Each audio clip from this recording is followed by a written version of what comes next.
And now I'm going to show you how to make a boutonniere. I have a rose. It's going to be the same kind of rose as in the bouquet for the bride. I like to match them. Of course, you don't have to. I'm going to snip it off the stem with about 1 to 2 inches on the bottom.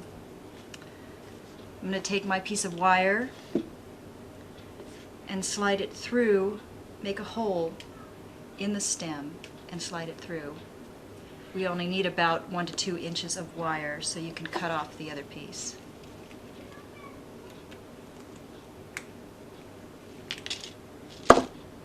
Then I'm going to take my florist tape.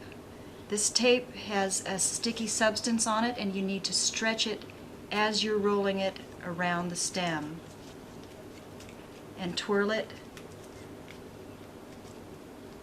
all the way to the ends of the wire, and it's very easy to rip off just with your fingers. Now for my greens, I have chosen ivy.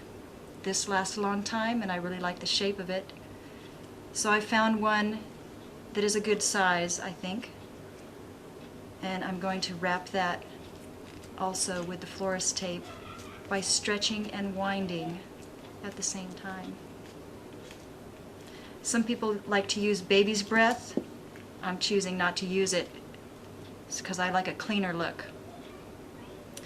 You can either wrap this with ribbon, the same kind that will go on the bouquet, or you can leave it straight, or you can twirl it.